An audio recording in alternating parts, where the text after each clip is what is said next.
Test देने कोई नहीं आएगा सर, देख लीजिएगा। मैं तो आऊंगी फिर भी जितना याद होगा, लेकिन क्या आप बात कम कर क्या दो। बात है, महान है आप, महान। कह देंगे, करने की पूरी कोशिश इतना करेंगे। बड़ा आप एहसान करेंगी, टेस्ट देंगी आप आके, कोई नहीं आएगा, आप टेस्ट देने आएंगी, मतलब मैं कभी जिंदगी में जो है ना ये एहसान चुका नहीं सकूंगा वैसे। Thank you sir, thank you sir. कुछ कम कर देना, कैसे याद होगा? अरे क्या कपड़े खरीदने आई हुई हो, कुछ कम कर दें, कुछ कम कर दें। हाँ, क्या सवाल पूरा कम गैस कर दे। पेपर याद करने को दिया है आपने? बिजनेस लॉ सर जो हद आपने हो गई गेस्ट इतना पेपर दिया है ना, आप उसमें से टेस्ट ले लीजिएगा।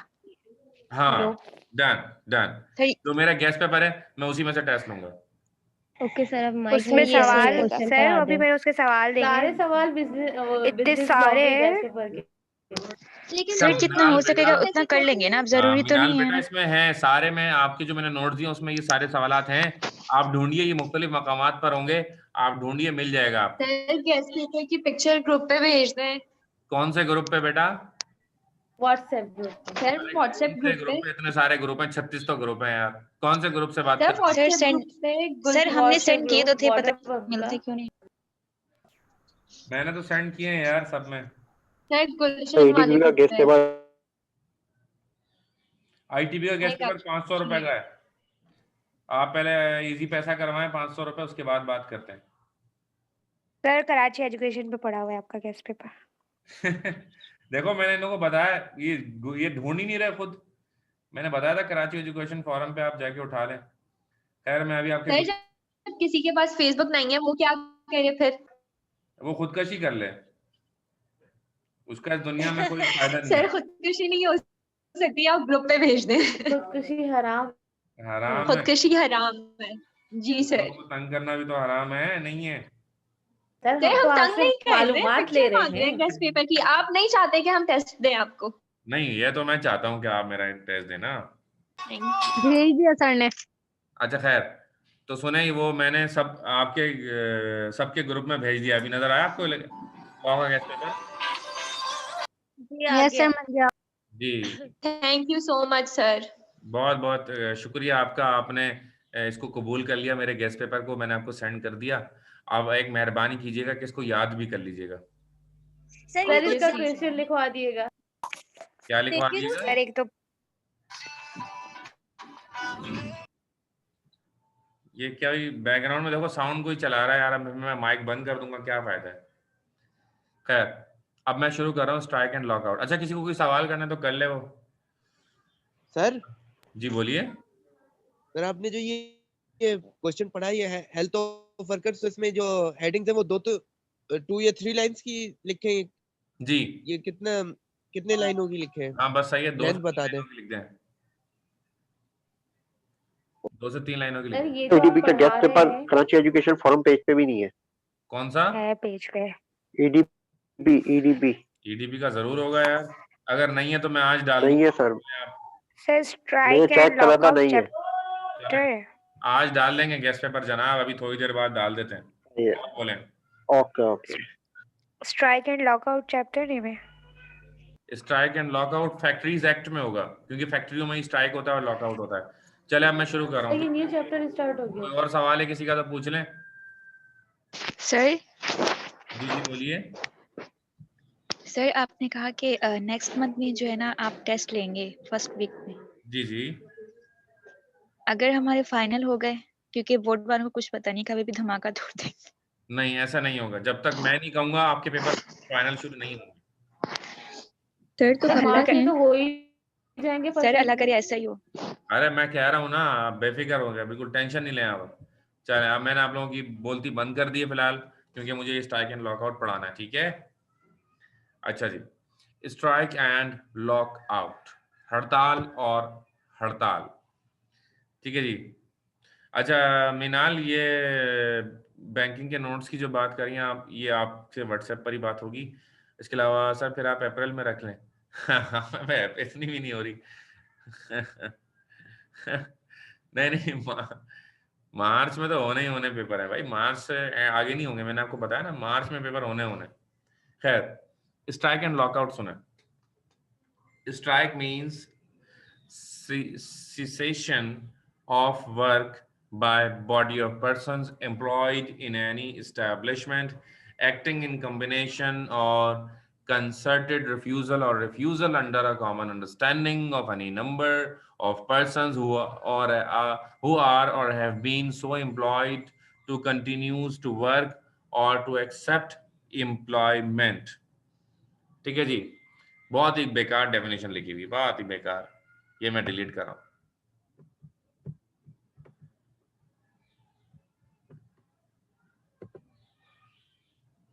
अब मैं लिख रहा हूं उसको अपने हिसाब से, आप लोग भी लिखिएगा साथ साथ।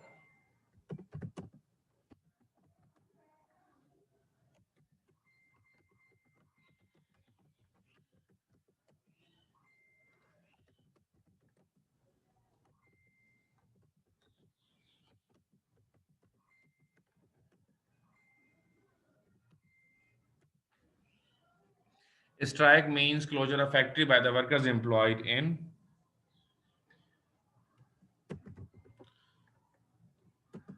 they close their working activities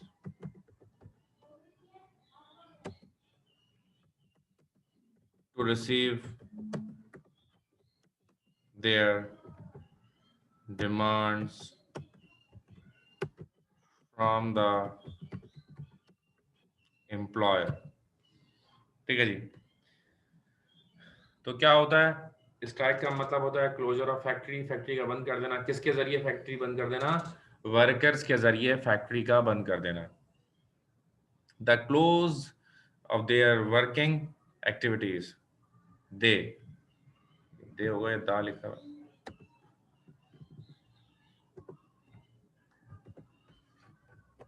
They close their working activities to receive their demands from the employer। और ये अपनी वर्किंग एक्टिविटीज को क्लोज कर देते हैं। क्यों? ताकि अपनी डिमांड्स को पूरी करा सकें, जो उनकी डिमांड्स होती हैं अपने लोगों से। ठीक है जी, आगे लिखते हैं। Before the strike a notice to employer must be served।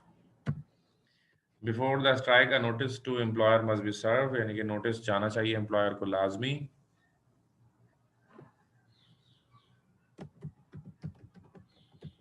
otherwise it may be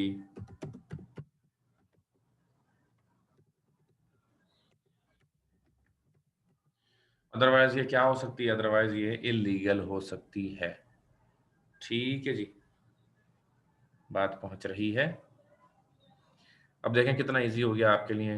I hope so कि आप बात बिल्कुल क्लियर हो रही होगी कि स्ट्राइक क्या होती है कि जब लोग बंद करते हैं इसको। ठीक है जी,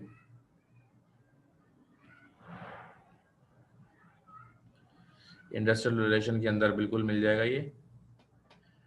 अच्छा, तो कि जब फैक्ट्री को बंद कर दें नौकर कि हमारी मांगे पूरी करो और हम हड़ताल कर देंगे और हम काम नहीं करेंगे जब तक हमारी डिमांड्स को पूरा ना किया जाए, तो इसे क्या कहते हैं? इसे कहते हैं जी स्ट्राइक। स्ट्राइक जो है ना सबसे आखिरी स्टेप होता है। जिस तरह मियाँ बीवी के अगर ताल्लुकात आपस में अच्छे ना हों और मियाँ बीवी के जो ताल्लुकात होते हैं आपस में अगर वो मुसलसल बड़ी तेजी से खराब होते जाएं तो एक ऐसा वक्त आ जाता है तो डाइवोर्स तक नौबत पहुंच जाती है। तो this is just like that, divorce के भाई अब बस बहुत हो गया, अब हम जो है ना वो बस हमारा अब एक दूसरे के साथ अब हमारा गुजारा नहीं।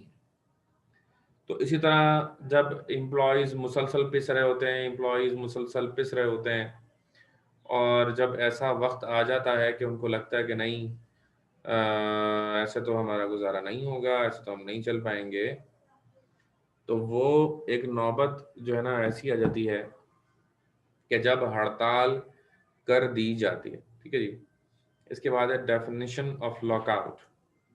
लॉकआउट जो जिस तरह से हड़ताल होती है एम्प्लॉयज़ की तरफ से, अगर यही काम उनकी तरफ से होता है, मालिकान जो फैक्ट्री के होते हैं अगर वो बंद करते हैं तो उसको लॉकआउट कहते हैं। Lockout means closing of the place of employment और पार्ट ऑफ सच प्लेस और सस्पेंशन होली और partly bye or work by an employer or refusal absolute or conditional by an employer to continue to employ any number of workmen employed by him where such closing, suspension or refusal occurs in connection with an industrial dispute or is intended for the purpose of compelling workmen to accept certain terms and conditions or affecting employment. इसमें से एक भी लफ्ज short नहीं हुआ क्योंकि ये that is the clear section 3 subsection 17। तो ये तो ऐसे ही वर्ड टू वर्ड आपको लिखना ही होगा लॉकआउट में जो भी लिखा हुआ है। तो लॉकआउट में ये लिखा हुआ है कि जब एम्प्लॉयर अपनी फैक्ट्री को बंद करता है खुद, और वो या तो पूरी फैक्ट्री बंद करता है या फैक्ट्री का कुछ हिस्सा बंद करता है, ठीक है जी। जरूरी नहीं है कि वो पूरी फैक्ट्री बंद करे, बल्कि वो फैक्ट्री का कुछ हिस्सा भी बंद कर सकता है, ठीक है जी। और वो क्यों बंद करेगा? वो इसलिए बंद करेगा कि वो अपनी कुछ बातें मनवाना चाहता है।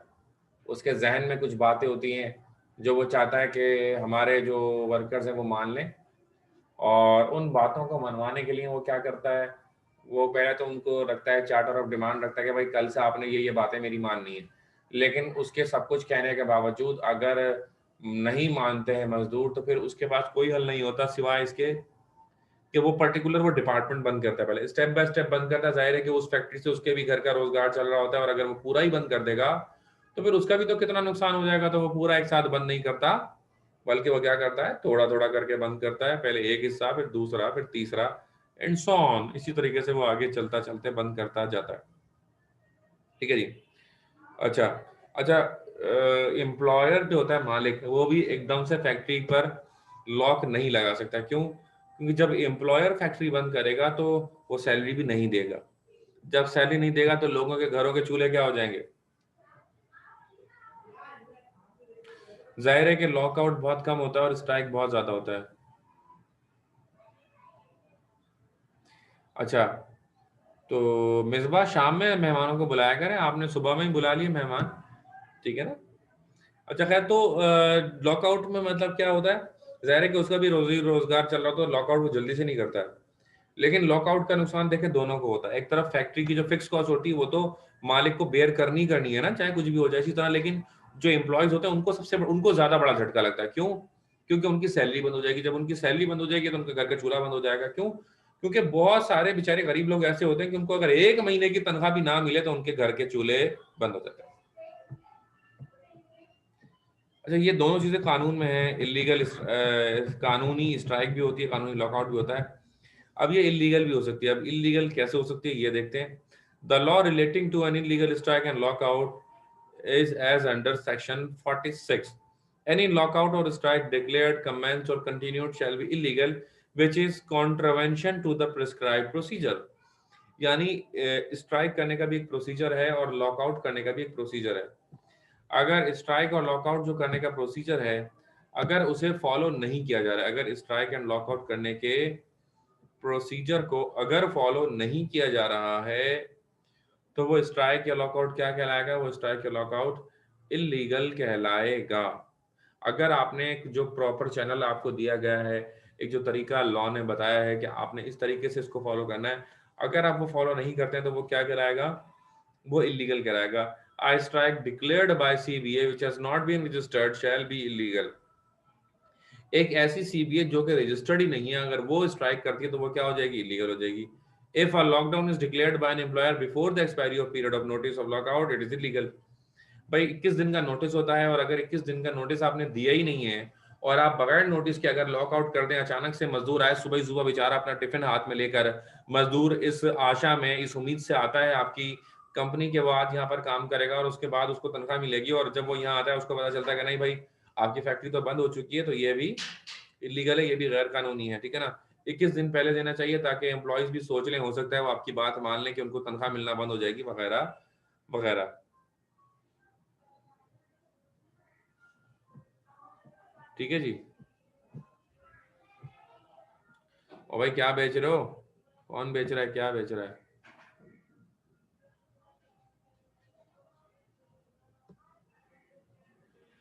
Five chairs round dining table चाहिए किसी को? 6000। वाह वाह वाह वाह वाह वाह वाह वाह, क्या बात है, क्या बात है। चलो अच्छा, वो तो मैंने बंद कर दिया चैट ना। तो यार खुदा को मानो, खुदा को मानो, राउंड टेबल बेचनी है जाके इतवार बाजार में जाकर बेच कर आओ, मेरी क्लास में बेचने की जरूरत नहीं है, नहीं तो मेरा 40% कमीशन मेरा होगा फिर, अगर आपको मेरी क्लास में कुछ बेचना है। समझ में आई? जहां रश देखा नहीं आपने, टेबल लगा ली अपनी सामान बेचने के लिए है। खैर okay, if a lockout declared, if a settlement or award is in existence of any other matter, a lockout or a strike declared on the same issue shall be illegal. यानी कि एक मामला है जिस पर अभी बातचीत चल रही है, जिस पर अभी निगोशिएशन चल रही हैं, अभी वो मामला तय नहीं हुए, अभी हमारे आपस में मुज़ाकरात चल रहे हैं, मुज़ाकरात के बाद मुज़ाकरात की अगली तारीख भी दे दी गई है, ठीक है जी। मुज़ाकरात के बाद अगर अगली तारीख भी दे दी गई है और उसके अंदर अगर आप मुज़ाकरात करते करते अचानक से अगर आप जो है वो मतलब हड़ताल कर दें अचानक से, तो ये इलीगल होगी। कोई भी काम आप अचानक से नहीं कर सकते, ठीक है जी। इसके बाद है the party raising a dispute में at any time either before or after the commencement of a strike or lockout make an application to the labour court for adjudication of the dispute. Application to labour court, देखें अस्पताल तो आप लोग सभी गए होंगे ना, तो अस्पताल जो होते हैं बेसिकली वो स्पेशलाइज्ड होते हैं, दिल, जिगर, दिमाग, गुर्दा, फेफड़ा, आंख, नाक, कान, बाल, हड्डी, जोड़, ठीक है ना, ईच एंड एवरीथिंग, हर चीज का डॉक्टर अलग। बेटा इसी तरह कोर्ट्स भी होती हैं। लेबर कोर्ट एक स्पेशलाइज कोर्ट होती है जो सिर्फ मजदूरों के मामला देखती है। एक हमारे पास जजेस हैं जो सिर्फ तलाक के मामला देखते हैं, जजेस हैं जो सिर्फ जायदाद के मामला देते हैं, जजेस हैं जो सिर्फ मारपीट के मामला देखते हैं, जजेस जो सिर्फ हड्डियां टूटने के मामला देखते हैं, जजेस हैं जो सिर्फ बैंक्स की रिकवरी के मामला देखते हैं, कत्ल के मामला देखते हैं, डकैती चोरी के मामला देखते हैं। यानी कि हर चीज का एक स्पेशलाइज जज होता है। जब अगर अल्लाह करे आप में से कोई जज बने, अगर आप जज बनेंगे तो आपको पता चलेगा कि आपके पास रोजाना सुबह से शाम तक सेम नेचर के केस आएंगे। बहुत सिंपल होता है। यही वजह है कि एक जज जब एक अपनी जिंदगी में 2 साल से 5 साल से अगर एक ही किस्म के केसेस देख रहा होता है तो वो बहुत ज्यादा सीनियर हो चुका होता है, उसको हर तरह की हर बात उसके सामने आ चुकी होती है। और जजेस के पास पता है क्या होता है, क्वेश्चन रेडी होता है, वही वो सेम सवाल हर किसी से कर रहे होते हैं, ठीक है जी। क्योंकि मैं देख चुका हूँ बहुत ज्यादा, कभी मौका लगा तो आपको शायद कभी लेके जाता। खैर आगे चलते हैं। गवर्नमेंट में प्रोहिबिट स्ट्राइक और लॉकआउट, इसके अलावा लेबर कोर्ट जो है ना मना कर सकता है कि भाई नहीं कोई स्ट्राइक नहीं होगी या कोई लॉकआउट नहीं होगा, या गवर्नमेंट खुद सिंध गवर्नमेंट इसमें इन्वॉल्व हो सकती है, सिंध गवर्नमेंट के कमिश्नर इसमें इन्वॉल्व हो सकते हैं, और सिंध गवर्नमेंट के कमिश्नर भी आकर ये बात कह सकते हैं कि भाई कोई स्ट्राइक या कोई जो है ना लॉकआउट नहीं होना चाहिए। सही है जी, ओके, बात समझ में आ रही है?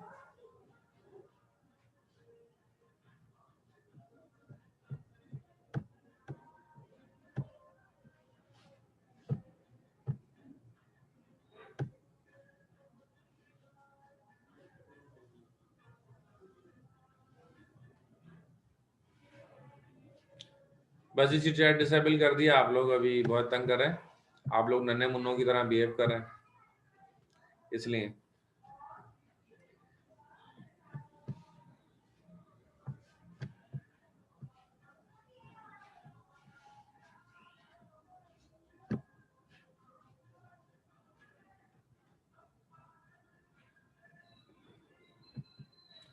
और सुनाएं आप लोग? खैर आप लोग कैसे सुनाएंगे अब? गवर्नमेंट में प्रोहिबिट स्ट्राइक और लॉकआउट सुन लिया आपने। गवर्नमेंट क्या कर सकती है? स्ट्राइक एंड लॉकआउट पर वो बैन लगा सकती है। Where a strike or lockout lasts for more than 30 days by federal government, if it relates to dispute which the commission is competent to adjudicate and determine, and the provincial government, if relates to any other dispute, may be ordered in writing to prohibit the strike or lockout, providing that The federal government or the provincial government may prohibit a strike or lockout at any time before the expiry of 30 days if it is satisfied that continuance of such strike or lockout is causing serious hardship to community or prejudicial to the national interest. इस para का मतलब ये है कि government strike or lockout पर पाबंदी लगा सकती है। गवर्नमेंट स्ट्राइक या लॉकआउट पर पाबंदी कब लगा सकती है? जब उसको लगे कि यार ये नेशनल इंटरेस्ट के खिलाफ है, इस फैक्ट्री को फिलहाल बंद करना, तो फिर ऐसा कर सकती है वो। Last heading, dispute to refer to commission. एक कमीशन बनता है, ग्रुप बनता है, उसमें लेबर कोड के बंदे होते हैं, गवर्नमेंट के बंदे होते हैं, एक कमेटी बनती है, वो मामला देखती है कि हाँ भाई क्यों डिस्प्यूट हुआ, दोनों की तरफ बातें सुनती है, यानी कि वो इंटरमीडिएट या जज का किरदार अदा करती है। ठीक है जी, तो ये भी इसमें पॉइंट है। यहाँ पर ये सवाल भी क्या हो गया, स्ट्राइक एंड लॉकआउट का खत्म हो गया। ठीक है, तो ये सवाल भी आपने याद करना होगा। अच्छा, अब अगर कोई सवाल है आपके जहन में तो मेरे ख्याल से मुझे आपको अलाउ करना चाहिए। तो मैं आपका चैट तो मैं बंद रखूंगा आपकी, लेकिन मैं माइक आपका खोल रहा हूँ। तो अगर कोई सवाल किसी का है तो वो मुझसे माइक ओपन करके पूछ सकता है, कोई भी सवाल। ठीक है, यस, कोई सवाल किसी का? सर ये जो क्वेश्चन आपने अभी कराया है ये तो बहुत शॉर्ट है, तो ये कितने मार्क्स का होगा? 5 तो नंबर। शॉर्ट तो नहीं है, ये ठीक है। Okay sir. 5 नंबर का होता है। इसको लिखेंगे तो सर ये 3-4 पेजेस में आ जाएगा आराम से। 3 पेज। जी जी जी, आ जाएगा आ जाएगा। ये और शॉर्ट सर करना ये होगा आपको, सेक्शन ए इतना में लंबा कि नहीं लिखना सेक्शन होगा सी आपको। में? सर आप सर ये मुझे बहुत पॉइंट शॉर्ट 3 का जरा समझा देंगे, गवर्नमेंट में प्रोहिबिट स्ट्राइक। दोबारा सवाल करिए। पॉइंट 3। पॉइंट 3। सर ये सेक्शन ए में आता है, सेक्शन सी में? एक मिनट में देखता हूँ।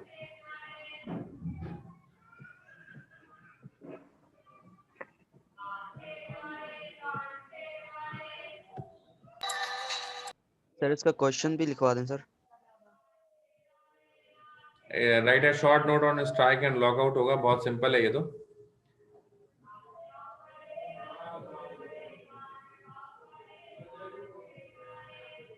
एक मिनट जरा मैं शेयर करता हूँ दोबारा। वो मैंने बंद कर दिया था, असल में हो गया टॉपिक तो मैंने बंद कर दिया। अब इन्होंने पॉइंट नंबर 3 पूछा तो लेट्स सी, देखते हैं।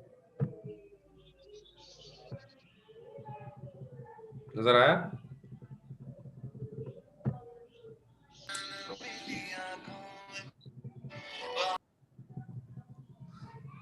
क्या हो गया, कोई मिरासी आ गया, कोई मिरासी खानदान का आ गया हमारी क्लास में।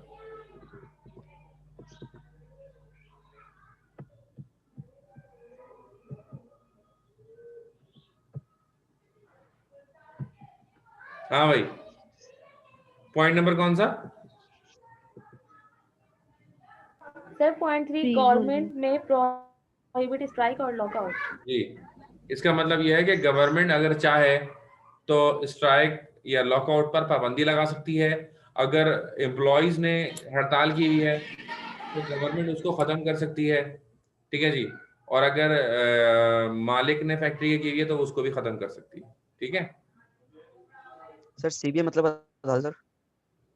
किसका मतलब? सीबीए फुल फॉर्म क्या है सर? सीबीए की फुल फॉर्म है कलेक्टिव बार्गेनिंग एजेंट। ये मैं पढ़ाऊंगा, अभी मैंने पढ़ाया नहीं है, मैं आपको पढ़ाऊंगा कलेक्टिव बार्गेनिंग एजेंट। सर ये शॉर्ट नहीं हो सकता? बहुत लाइन्स है सर इसमें तो। हाँ, तो आप अपने हिसाब से देखें इसको, अपने हिसाब से 3 से 4 लाइनें कर लीजिएगा पर पैरा, पर हेडिंग, इस तरह से कर लीजिएगा। और कोई सवाल? एम्प्लॉयर तो ऑर्डर कर सकते हैं, लॉकआउट की किन कंडीशन में नीड होगी? लॉकआउट की किन कंडीशंस में नीड होती है? जब एम्प्लॉयज आपकी बात नहीं मान रहे होते हैं, आप एम्प्लॉयज को कुछ कहते हैं, वो आपकी बात नहीं मान रहे होते, उनकी यूनियन होती है, वो आपकी बात नहीं मान रहे होते। ठीक है जी, तो फिर जो है ना आप इस पर पाबंदी लगा सकते हैं।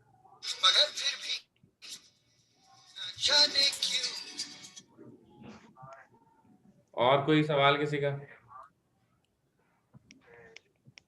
और सर स्ट्राइक इलीगल कब होगी?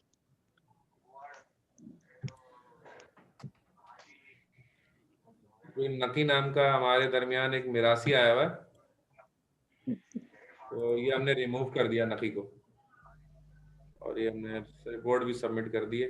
सर ये जानबूझ के खोल रहे थे। नहीं, मैंने रिमूव कर दिया, कोई मसला नहीं है। पकड़ में आएगा तो रिमूव हो जाएगा। सही किया। रिपोर्ट भी कर दिया, आइंदा कभी नकी के नाम से कोई आया मैं उसको ऐड ही नहीं करूंगा मैं। अच्छा, और कोई? सर आप गेस्ट पेपर दिखा देंगे बिल्कुल और दिखा। डिस्कस करने का अगर टाइम हो तो आप कर देंगे प्लीज। यार मैंने गेस्ट पेपर सेंड तो कर दिया। सर आप थोड़ा सा डिस्कस कर सकते हैं अभी? हाँ, क्योंकि सर ये बड़ी अच्छी बात की आपने। अच्छे क्वेश्चन ऐसे हैं जो नहीं मिल रहे बुक में। मैंने बहुत सर्च किया।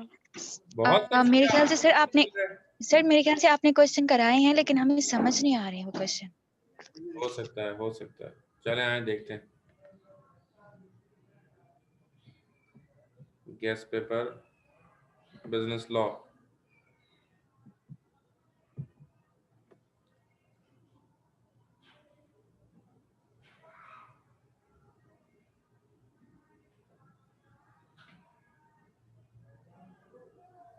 सर एक सवाल है। लड़का है अभी ये जो गाना वगैरह बजा रहा था, अगर ऐसा हो ना क्लास में, आप उसको हाईलाइट करके मुझे व्हाट्सएप पे मैसेज कर दें, मैं उसको उसी वक्त इमीडिएटली रिमूव कर दूंगा ना, तो आइंदा नहीं होगा ऐसा। अब जाहिर है बंदा पढ़ने आता है, इस तरह की अनएथिकल हरकतें अच्छी थोड़ी लगती हैं। सर एक सवाल है सर। करिए। सर सवाल ये है कि इतने सारे वो सब्जेक्ट हैं तो इसको मैनेज कैसे करें याद करने के लिए?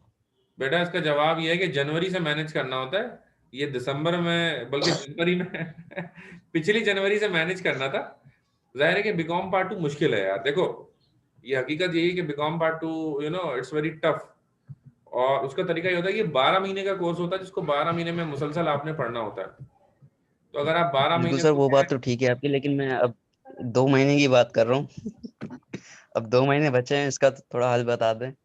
मुझे ना एक वो याद आ गया, मैंने एक बंदा गूगल पे सर्च कर रहा था कि हाउ टू स्लीप 8 आवर्स इन 6 आवर्स, यानी कि 8 घंटे कैसे सोया जाए 6 घंटों में। गूगल पे एक बंदा सर्च कर रहा था, तो वही बात आपने भी कर दी कि सर 2 महीने में कैसे? भाई 2 महीने में होती नहीं है। जिस तरह 8 घंटे सोना 6 घंटे सर कोर्स बहुत ज्यादा हो रहा है, कुछ समझ ही नहीं आ रहा। अब तो कुछ कोर्स इतना ज्यादा है कि कुछ भी याद नहीं है। भाई देखें सर जो पहले याद किया था ना, अब वो भी भूल रहे हैं सब। भाई देखें, यही तरीका होता है कि ज्यादा टाइम पढ़ाई को दें। अच्छा मैं बात सर मेरे ख्याल से अब तो गेस्ट पेपर से ही याद करना पड़ेगा सर, सारे गेस्ट पेपर उठा के। बस यही तरीका है फिलहाल। देखें प्रियोरिटीज, नंबर 1 आप गेस्ट पेपर को प्रियोरिटी दें। सबसे पहले आप गेस्ट पेपर से तैयारी शुरू करें, गेस्ट पेपर से। अच्छा मैं पहले इंडस्ट्रियल लॉ की बात करना शुरू करूंगा। देखें आज हमने क्या पढ़ा है इसमें, आज हमने जो पढ़ा है वो अनफेयर लेबर प्रैक्टिस पढ़ा है, बस ऐसा ही है ना? Yes sir. और हमने आखिरी चीज क्या पढ़ी जी है? Sir. Strike and lockout. Safety and health of worker. Lockout. अच्छा स्ट्राइक एंड लॉकआउट भी याद करना है। रिपीट करिएगा। Provision of self health and safety वो भी याद करना है। जो सवाल मैंने आज की क्लास में कराए हैं आपको सारे वो सवालात याद करने हैं। समझ में आ रही है? तो सर आपने गेस्ट पेपर क्यों नहीं लिखे यार? वो एक दो मिस हो गए थे इसमें, तो ये फाइनलाइज करने से पहले तो मैंने यही वजह है कि वो मैंने पहले ही पढ़ा दिया आपको। समझ में आ रही है? ताकि आपके जहन में रहे कि हाँ भाई सर ने ये कह दिया था, रिकॉर्डिंग में भी आ रहा है कि भाई ये आपको जो आज मैंने पढ़ा है वो सब आपने याद करने हैं इंडस्ट्रियल लॉ के। ठीक है ना? सर रोजाना ही कितने सवाल याद करें सर? रोजाना कम से कम 5 सवाल याद करें आप, हर सब्जेक्ट का एक एक, तो इंशाल्लाह हो जाएगा। हर सब्जेक्ट पे एक एक। हाँ अच्छा आप देखें क्वेश्चन नंबर 1 से अगर मुझे आप लगा सर सिर्फ बिजनेस लॉ के 5 सवाल याद करने हैं रोजाना के। नहीं सिर्फ एक बिजनेस लॉ का। सर बोलिए।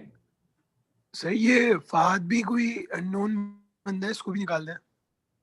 फहद सर हमारी क्लास का नहीं है। आपकी क्लास का नहीं होगा तो दूसरी किसी क्लास का होगा यार। फहद तुम कहाँ के हो जरा बताना फहद।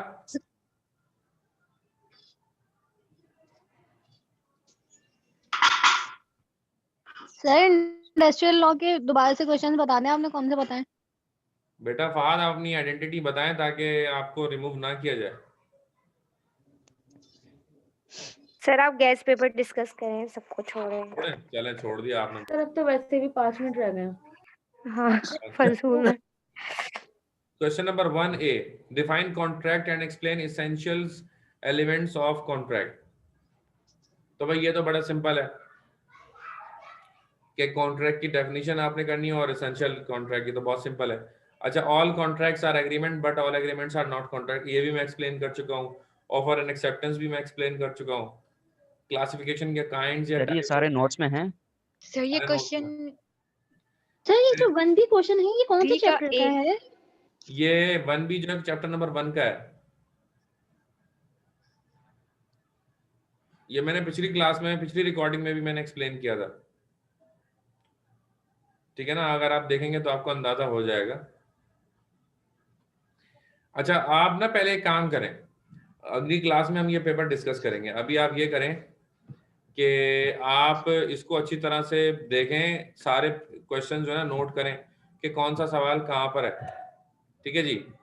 ये आप सबसे पहले ये करें और उसके बाद अगली क्लास में हम ये करेंगे कि ना हम कंफर्म करेंगे कि भाई अब क्या आपको नहीं मिल रहा, ताकि मुझे आइडिया हो। और अगली क्लास से पहले आप ये भी करेंगे कि आप ना मुझे सारे लिख कर भेजेंगे क्वेश्चन के, सर ये क्वेश्चन है जो मिसिंग है, हमें नहीं मिल रहा है, ताकि मैं उसी की एक MIS तैयार करके रखूंगा। उसी को फिर मैं संडे वनडे को आपको PDF भी सेंड कर दूंगा ताकि हमारे मामलात रिजॉल्व हो।